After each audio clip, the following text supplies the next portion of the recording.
Olá, seja muito bem-vindo à TV HNT, o podcast do site Hipernotícias aqui de Cuiabá, Mato Grosso, no coração do Brasil, centro geodésico da América do Sul e o ponto equidistante entre o Atlântico e o Pacífico.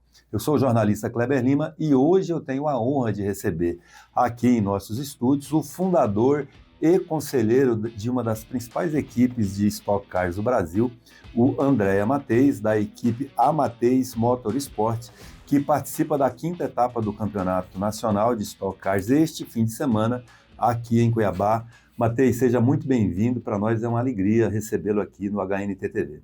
Eu sou grato pela oportunidade, me sinto honrado de estar aqui com vocês para esse podcast. E ao meu lado, para me auxiliar a entrevistar o Andreas Matheis, o empresário Júlio Salles Lima, que é da Hangar Veículos ali em Várzea Grande e um dos fãs que acompanha a carreira do Andrea Matheis desde que ele competia ainda. Júlio, muito bom dia, grato a você também pela sua presença aqui conosco no Hipernotícias.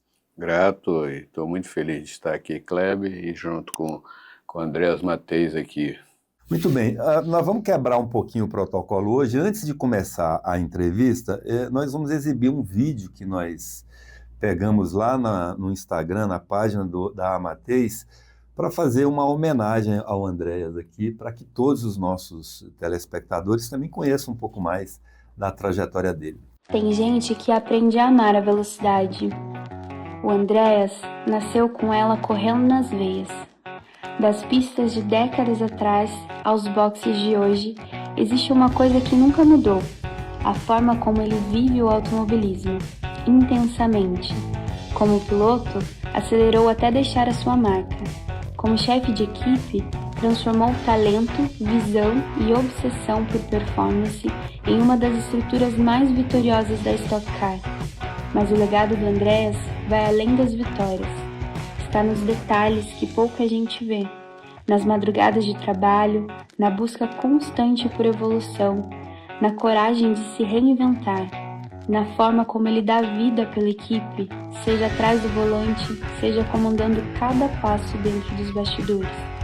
Porque para alguns, corrida é profissão. Para Andreas Matheis, sempre foi destino. Feliz aniversário, Andreas. A velocidade sempre esteve no seu DNA. Muito bem, nós pegamos esse vídeo, foi postado no dia 24 de maio, agora que o Andreas inteirou 72 anos. Então fica aqui os nossos votos também de feliz aniversário.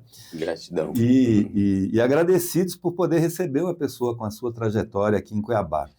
É a sua segunda vez em Cuiabá, na verdade é a segunda etapa da Stock Cars que Cuiabá recebe, cujo autódromo foi inaugurado em novembro do ano passado. Vamos começar por aí. Como é que a Stock Cars do Brasil recebeu este autódromo aqui de Cuiabá? Nós estamos muito contentes e felizes de estarmos tendo um novo autódromo, e ainda mais aqui nessa região, em Mato Grosso, Cuiabá, porque o automobilismo precisa de autódromo, E a gente perdeu o autódromo do Rio, por exemplo, por causa na época das Olimpíadas e não foi reconstruído. Perdemos o autódromo de Curitiba. Então, estarem surgindo novos autódromos é uma coisa bem importante para a vida da nossa profissão, E especificamente o autódromo aqui está sendo feito todo aquele parque, uma instalação muito especial, muito bonita, de primeiríssimo mundo, e a gente está bem feliz de estar aqui.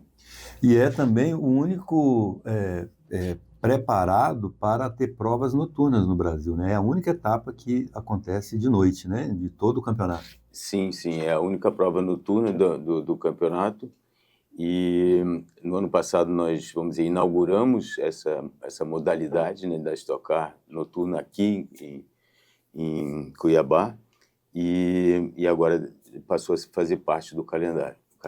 O que muda, assim, Andreas, de correr de dia e correr de noite? É muito diferente ou não? Você vai pegando o jeito e fica igual? A grande variável é a temperatura, A temperatura do asfalto. Ontem, por exemplo, em torno das 2 horas da tarde, estava 60 graus. E à noite, quando a gente, lá pelas 11 horas, meia-noite, já estava 25 só. Então, a temperatura do asfalto tem uma influência direta na performance do carro, porque a borracha do pneu do carro ela foi feita para trabalhar numa temperatura entre 90 e 110 graus a borracha. Então, quando o asfalto está a 60, ela facilmente chega nos 90. Mas quando o asfalto está a 25, ela muito dificilmente chega nos 90. E aí o carro tem muito menos gripe. Então, você tem que fazer uma série de modificações no carro para gerar mais temperatura no pneu. Entendi. E visibilidade, assim, isso muda muito? Se não tivesse a iluminação do alto, né, que aquela é uma iluminação muito bem feita, o piloto não precisa de farol. O Stock Car não tem farol, ele usa apenas a iluminação externa. Então, é uma questão apenas de costume, mas não tem nenhuma limitação em relação à luz do dia, vamos falar assim. Como é que foi o desempenho dos pilotos? Vocês têm 4 pilotos na competição, né? Como é que foi? Os 4 correram em novembro aqui? No ano passado, sim, mas o Renan Guerra ainda não estava na nossa equipe. Nós estávamos apenas com o Hélio Castro Neves, Thiago Camilo e César Ramos. Uhum. E no ano passado nós não fomos muito bem, a gente não conseguiu achar um acerto ideal para cá. Ontem a gente também penou um bocado, mas a gente hoje tem ainda a classificação e a primeira prova, a gente acredita que vem achar o caminho.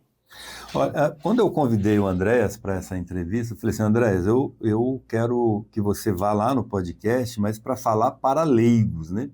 Então, assim, eu gostaria que você explicasse para a gente, para quem está nos assistindo e não tem muita informação sobre a Stock Cars. Eu acho que o brasileiro se habituou mais a assistir a Fórmula 1. Sim. Na época do Senna, né, do Piquet. Aí é meio cíclico, assim. Aí uma época o brasileiro se habituou a acompanhar tênis por causa do Guga, né? Então agora todo mundo sabe alguma coisa de futebol, né? Que é o esporte principal. Como é que funciona uma equipe de Stock Cars? A gente, assim, não são só 4 pilotos correndo. Atrás desses pilotos tem uma quantidade enorme de pessoas. Eu vou explicar um pouco mais, incluindo a história da Stock Car, para poder ter um entendimento melhor, né? A Stock Car começou em 1979 e ela era patrocinada pela Chevrolet, né, a GM, e os carros eram monomarca, todos eram Opala. Então, eram carros, vamos dizer assim, de fabricação de série, que eram modificados para serem utilizados na pista. A partir de 94, o Opala foi substituído pelo Ômega. E o campeonato correu com o Ômega de 94 até 98. Então, até aí a gente estava com carros que eram fabricados de série, modificados e adaptados para a corrida. A partir de 1999, mudou radicalmente o conceito. Passou a ser um protótipo, ou seja, um carro especificamente construído para ser um carro de corrida. Então, é um carro com chassi tubular, ele tem muito mais segurança, ele tem muito mais rigidez na construção dele, ele tem as suspensões 100% voltadas para a performance de pista, ele tem freios muito mais, vamos dizer assim, sofisticados e dimensionados, e é muito mais potente, né? Então, vamos botar assim, nos últimos 25, 26 anos, a gente vem correndo com protótipos que tem uma casca, que eles chamam, ou uma carenagem, né, carroceria, de um material compósito, de fibra de vidro com Kevlar e fibra de carbono, que tem a silhueta de um carro de rua. Então, hoje, tem 3 marcas presentes, né? A Toyota, a Chevrolet e a Mitsubishi. Então, são 32 carros no grid, é mais ou menos 1/3 para cada marca, mas a similaridade com o carro de rua, ela é apenas a silhueta do carro, né? Porque, na verdade, é um carro 100% feito para competição e apenas para esse propósito. Então, agora o trabalho da equipe. A equipe, ela adquire num fornecedor único, credenciado pela categoria, para comprar todos os componentes e fazer a montagem do carro. Então é como se fosse um Lego, né? Você compra todos os componentes de um fornecedor credenciado e cada equipe monta o seu carro. Existe um regulamento bastante restrito, bastante, vamos dizer assim, bem controlado, para que os carros sejam todos montados da mesma maneira e com os mesmos componentes, né? Então, o primeiro trabalho da equipe é a montagem do carro. Depois, ela leva o carro para a pista e começa a fazer o trabalho de desenvolvimento, ou seja, ela começa a buscar a performance daquele carro, né? Então, você tem regulagens que são permitidas pelo regulamento, tanto na parte mecânica, por exemplo, na parte de geometria do carro, né, que o pessoal chama de alinhamento, né, nos carros de rua, quanto na parte aerodinâmica, que é a inclinação da asa, a altura do carro, etc. Então, esse trabalho, vamos dizer, é feito por engenheiros, né? A gente tem coleta de dados no carro que transmitem ao vivo para o box. Então, os engenheiros vêm acompanhando como estão os sinais vitais do carro, então, parte de temperaturas, pressões, etc., e, ao mesmo tempo, ele consegue acompanhar como é que está a performance de cada freada, de cada reaceleração, se o carro está travando roda na freada, se o carro está desequilibrando, se o carro está tracionando bem, qual que é a velocidade dele em cada ponto da pista. E baseado nesses dados e na informação do piloto, então os engenheiros têm um plano de ação para trabalhar em cima da performance do carro. Durante a corrida? Isso durante os treinos, né? Essa coleta de dados ela é feita constantemente, em qualquer momento que o carro esteja na pista. Mas o trabalho de intervenção, vamos digamos assim, da equipe no carro, ela somente acontece nos treinos. Durante a corrida não pode? Não, durante a corrida não tem como, porque as corridas são curtas, né? Tem uma corrida de 30 minutos, outra de 50 minutos. Então você tem um pit stop obrigatório para troca de pneu. Na corrida curta é de um pneu e na corrida longa é de 2 pneus, mas você não tem tempo de fazer nenhuma intervenção de modificar o carro. Então isso é feito nos treinos. Nós temos 2 treinos de 30 minutos, que já aconteceram ontem, e nesses treinos que se faz o trabalho de desenvolvimento. Durante a classificação, que é a prova que determina a posição de largada dos carros na corrida. E nas corridas não há intervenção técnica, vamos falar assim, nos carros. Bom, então a estrutura aqui, a nossa equipe com 4 carros, ou as 2 equipes com 2 carros cada um, ela vem para a pista com aproximadamente aí 25 a 30 pessoas. Isso inclui todos os engenheiros, os mecânicos, o pessoal que cuida dos pneus, toda a parte de infraestrutura. E depois da corrida, os carros vêm para a nossa sede, que é em Petrópolis, e lá eles são 100% desmontados novamente, são 100% revisados e são montados novamente para a etapa seguinte. Então, o ciclo é esse, 12 vezes por ano. Não é pouca coisa, né?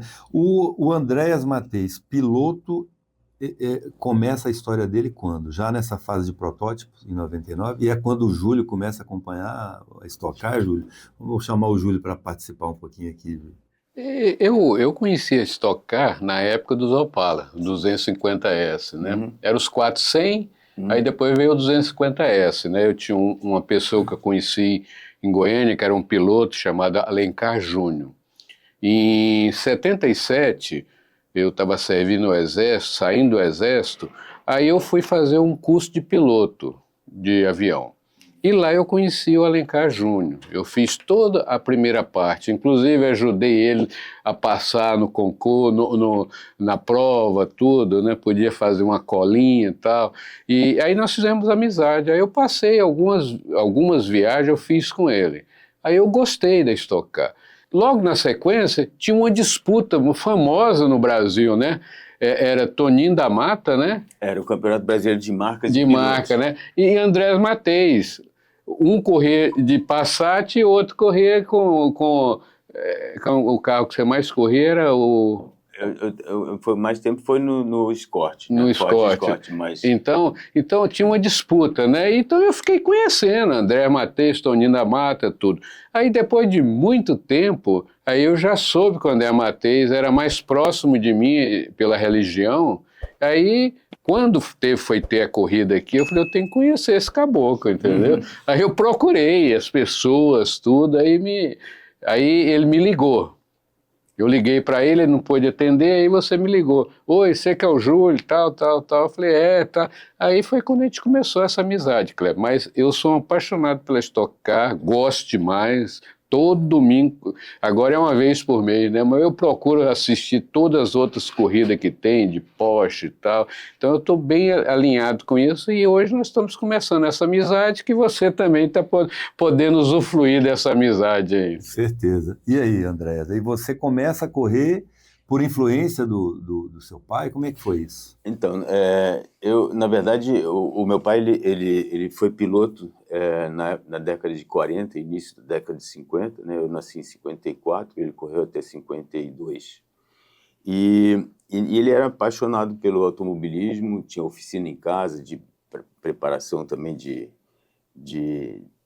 carros para melhorar os carros. Antigamente os carros eram muito limitados, né? Então, por exemplo, só de você botar rodas mais largas e baixar um pouco a altura do carro, trocar os amortecedores, o carro já ficava com outra performance, né? E também na parte de motor também, você, por exemplo, o Opala vinha com um carburador simples e você tinha um kit que você podia botar 3 carburadores, né? Uau. Então, se tivesse bolso para pagar combustível, né? Gasolina. Mas naquela época a gasolina era mais barata do que a água mineral.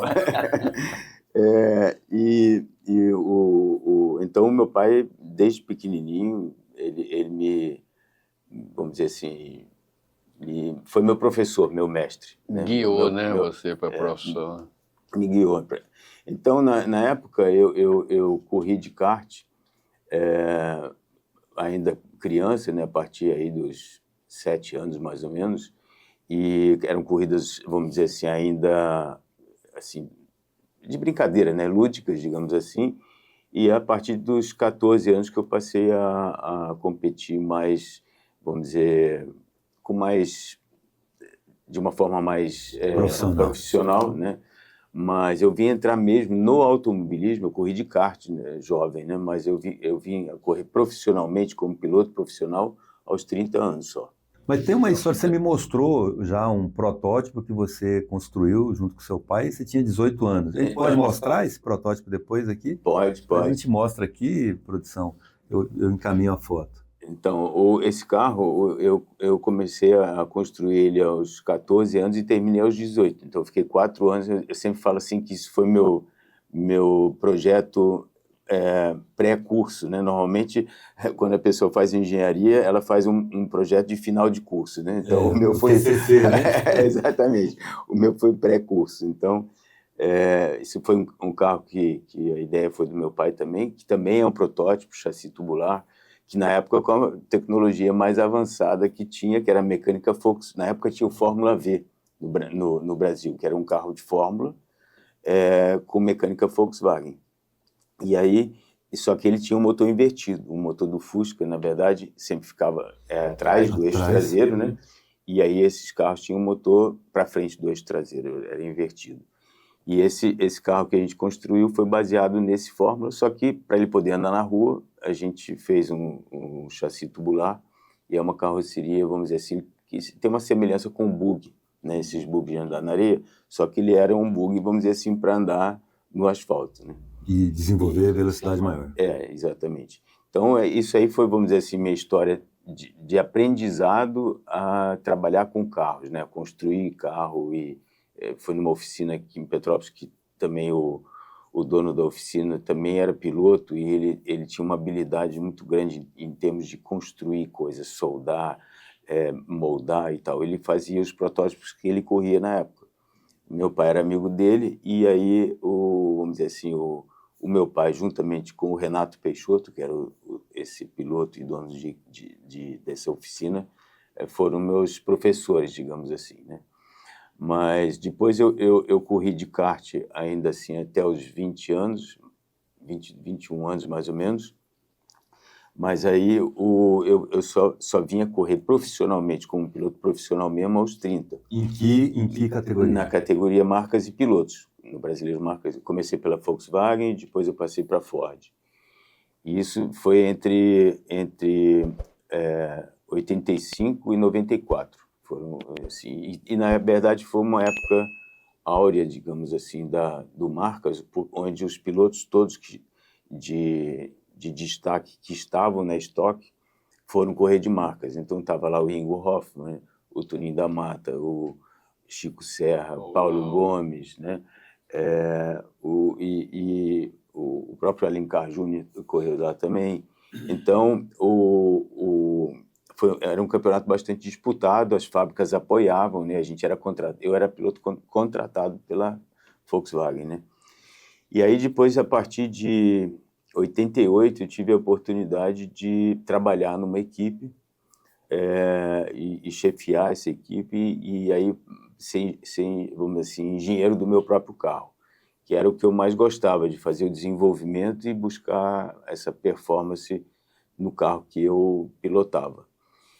E aí fui bastante bem sucedido nessa fase. Já na estoque? Não, ainda no Marcas, No até Marcas. 94 no Marcas, né? A gente ganhou, das 10 temporadas, ganhamos 4 vezes o título.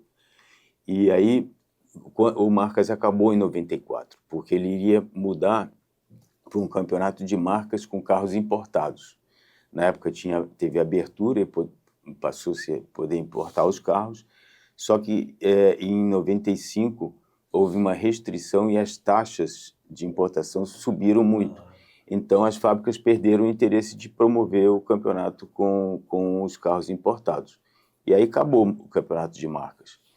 E aí eu entrei para Stock Car, primeiro como piloto e chefe de equipe, e depois eu passei a ser somente engenheiro e chefe de equipe, quando eu fui.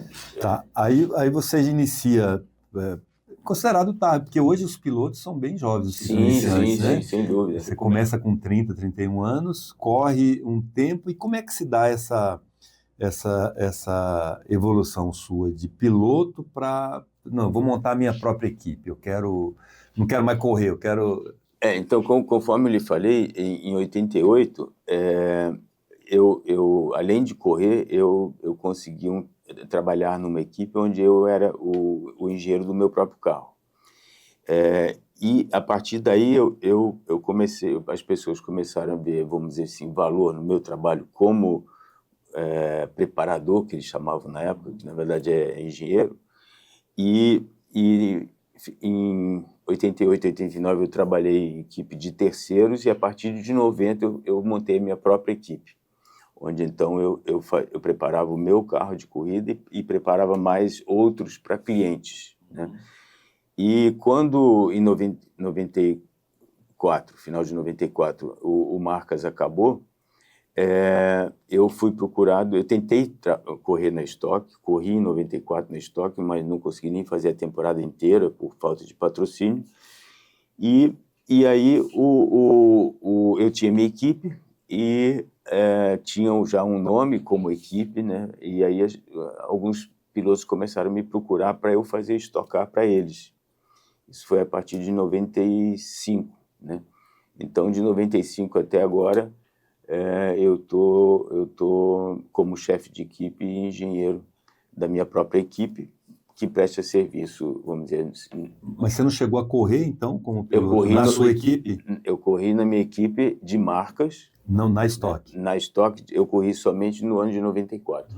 Legal, legal. E agora você está numa fase nova da sua carreira, que é preparando a sua transição da equipe. Sim. E como é que está sendo isso, assim? Você já é uma despedida mesmo assim? Já vai se preparando para aposentar? Você está jovem, só com 72 anos, olha aí, com um corpo de 60, né, Emílio? Eu tenho 54 anos de automobilismo e, assim, sou muito grato, assim, de ter tido essa oportunidade a vida inteira, ter trabalhado com aquilo que eu mais gosto, né? Eu sempre fui apaixonado pelo automobilismo e sempre tive muito prazer de trabalhar nisso. Não me lembro de um dia na minha vida em que eu não tenha ido para o trabalho com muita vontade de fazer melhor, de me superar e de procurar caminhos para poder ter uma performance cada vez melhor. Mas o que acontece? Hoje em dia, também no automobilismo, tem muita tecnologia, então tem muitas coisas que a gente que é da geração ainda um pouco mais madura tem mais dificuldade de lidar, né? Então eu comecei a contratar engenheiros que trabalhassem junto comigo, engenheiros jovens, né? Que tem bastante desenvoltura com essa parte, vamos dizer assim, mais tecnológica, né? Mas, ao mesmo tempo, eu continuo sendo a referência, né, como o chefe da equipe, fundador e a pessoa mais experiente ali também, né? Mas eu percebi que se eu quisesse dar continuidade sem, vamos dizer assim, passar o bastão, a minha equipe em algum momento ia cair na obsolescência, porque a gente envelhece, não tem como não, né? Graças a Deus eu estou muito bem de cabeça, estou muito bem fisicamente, mas a gente sabe que uma hora o tempo começa a ter o seu momento, né? De você diminuir a sua atividade, né? Então, a minha ideia, em consideração principalmente a todos os colaboradores que trabalham comigo, tem alguns que trabalham comigo há mais de 25 anos, que eles tivessem continuidade. Então, eu nunca aceitei a hipótese de um dia eu chegar e fechar a porta da oficina e tchau, né? Então, eu procurei fazer a sucessão. Então, a partir de 2021, ou seja, já 5 anos atrás, eu estou fazendo a sucessão com um engenheiro que trabalha comigo desde 2017, né, o Guilherme Gonçalves, Giga, e esse ano entrou mais um sócio também, que é o Thiago Cortez, que também é engenheiro, também trabalhava na nossa equipe. Eu fiz questão de fazer isso com pessoas que trabalhavam já comigo, porque eles já estão integrados dentro de todo esse sistema, de uma filosofia, e que vão dar continuidade a isso. E vão manter o nome Amateis. Bom, isso foi um dos pedidos, né, do Giga e do Thiago, de se manter esse nome. Eu, obviamente, liberei, né? É uma honra, né, eu poder estar tendo essa continuidade. E estou bem contente com isso, mas eu não tenho, assim, no final do ano passado eu até falei assim, estou me aposentando, estou fora do automobilismo, mas eu não aguentei mais do que 30 dias. Então eu me desaposentei e estou de volta. E não tem data, assim, não tem dia marcado, nem data marcada para eu realmente me retirar do automobilismo. Acredito que eu nunca vou me retirar. Que bom, Eu Júlio. posso fazer uma pergunta Claro. para o André? Andréas, conta para nós, eu acho que é muito importante para vocês e as pessoas saberem. Ele tinha um relacionamento muito bonito com um amigo dele, que era o Xandão Negrão, né? Sim. Então, um amigo seu, tudo, uma pessoa que sempre te prestigiou, né? Então, infelizmente, esse meu grande amigo, Alexandre Negrão, o Xandão, ele veio a falecer em 2023, no dia do meu aniversário, 24 de maio, e eu tive uma amizade, uma parceria muito grande com ele durante mais de 25 anos. E ele impulsionou muito a minha carreira, né, porque era uma pessoa visionária, era uma pessoa que tinha muito trânsito internacional no automobilismo, e ele trazia as ideias de fora e me dava a oportunidade de eu estar implantando isso aqui no Brasil. Ele mudou, na verdade, a cara do automobilismo no Brasil, porque ele foi o primeiro a fazer um box. O box é o lugar onde você trabalha na pista, nos carros, que é como se fosse um stand de exposição, né? Então, é um ambiente bonito, um ambiente, vamos dizer assim, com uma estrutura boa, tanto de conforto quanto de aparência, né? E ele, eu me lembro, em 2003, ele corria no campeonato, ou queria correr no campeonato de endurance, que eram corridas de duração mais longa.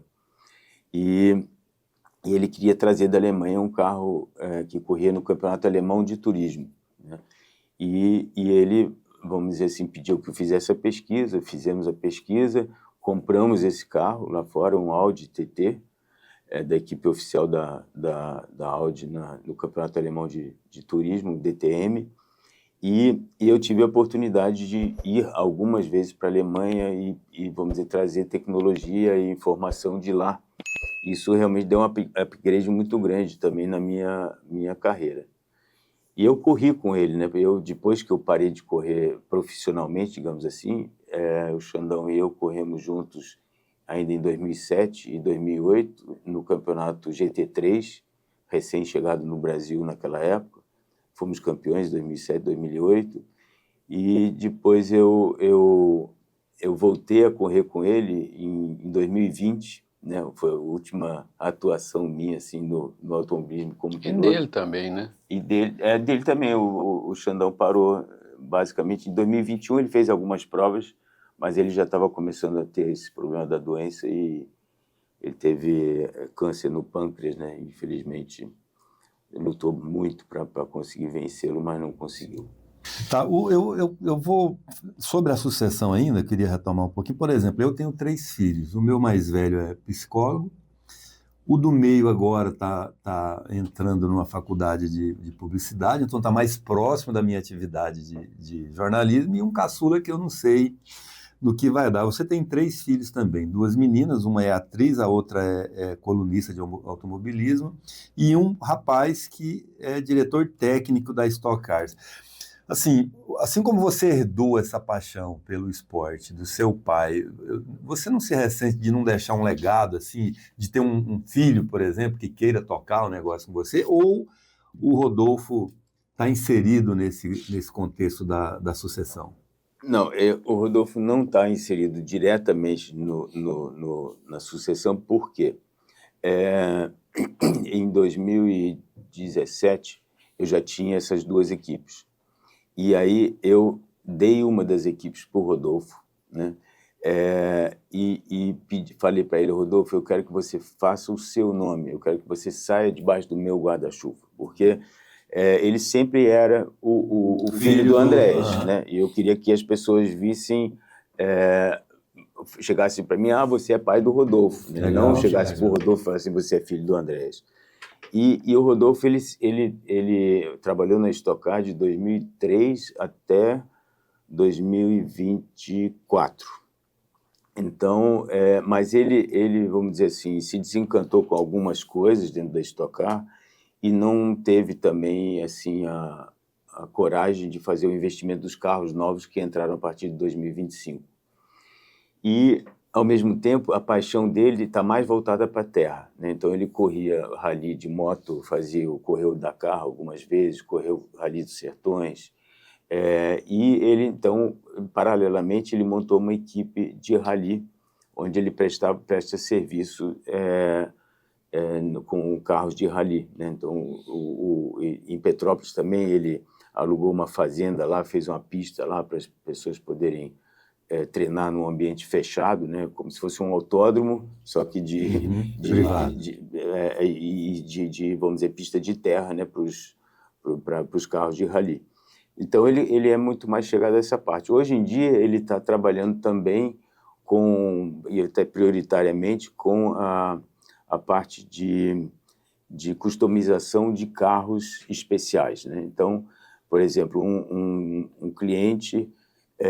ele tem alguns projetos que ele pode apresentar e o cliente pode escolher, ou então, às vezes, o cliente tem, vamos falar, um carro que ele queira transformar num carro customizado, né? Então, carros geralmente que têm mais a pegada off-road, né? Então, são carros são transformados em carros mais altos, rodas maiores, suspensão mais adaptada para esse terreno para rodar em Mato Grosso. Para rodar em Mato Grosso, exatamente. E ter uma aparência assim, que hoje em dia está uma onda de pegar caminhonetes antigas e colocar eles com esse look, ou então aqueles Defender que não fabricam mais também, hoje em dia estão super valorizados, então transformar eles numa picape E dá para ir com esses carros dele, dá para ir ali no Pantanal? Você foi conhecer o Pantanal em Barão de Melgaço? Gostou? Tá levando uma boa impressão? muito grande, quero conhecer mais. Muito lindo lá.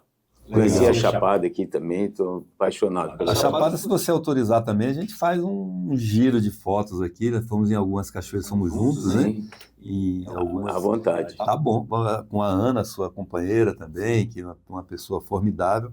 Você também é pai de uma colunista de automobilismo, a Aline Matheus. Ela é ligada à sua empresa ou é carreira solo? É totalmente independente. Independente. E pai também, que eu acho que é a sua caçula, da Fiorella Matheus, que é atriz, essa é mais conhecida, né? Essa você já tem um pouco essa sensação, né? Você é o pai da Fiorella? Sim, com certeza.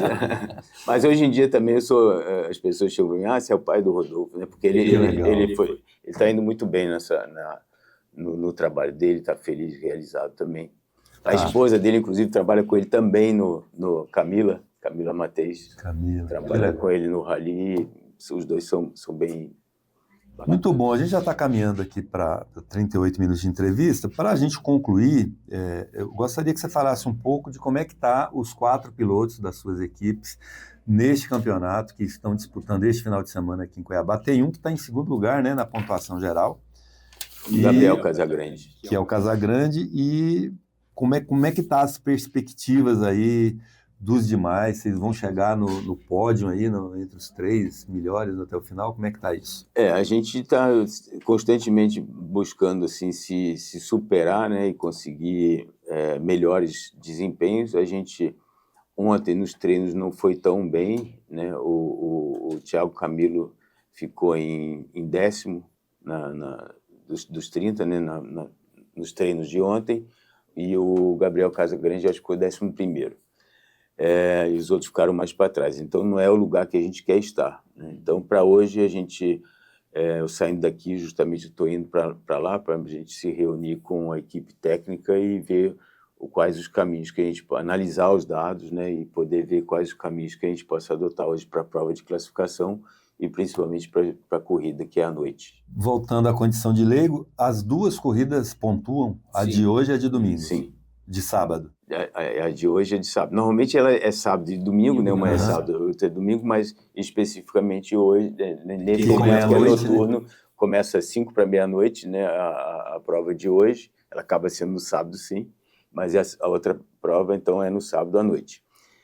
Com uma particularidade que a prova curta, né? Que é a primeira prova, é uma prova de 30 minutos, onde há uma inversão do grid dos 12 primeiros colocados da classificação.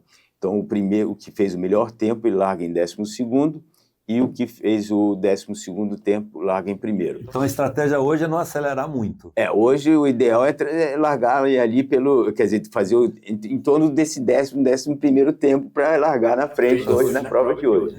Agora, e na prova de amanhã, aí sim, larga na posição, vamos dizer assim, original da classificação.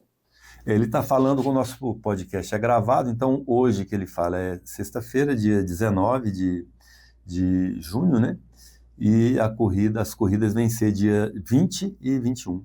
Aliás, 19, que é hoje, sexta-feira à noite, e 20 de junho. E ontem, quando a vez que ele falou ontem, era dia 18. Júlio, as suas despedidas aqui, um prazer recebê-lo aqui, representando a Hangar Veículos, uma concessionária de carros seminovos, lá em Várzea Grande, aqui acompanhando, também está o seu sócio, o Thiago Botassini. Grato a vocês pela presença aqui conosco, viu? Olha, Kleber, eu só tenho a agradecer esse momento especial, onde você é um amigo, um irmão que eu conheci nessa estrada da vida, e também agora o Matheus, né? Andrés Matheus, eu também estou nessa condição, um amigo que eu estou adquirindo nessa caminhada da vida também. Quero agradecer esse momento especial aqui, e me sinto tranquilo, e hoje vou estar junto com o Matheus, amanhã, certo? Vou estar junto.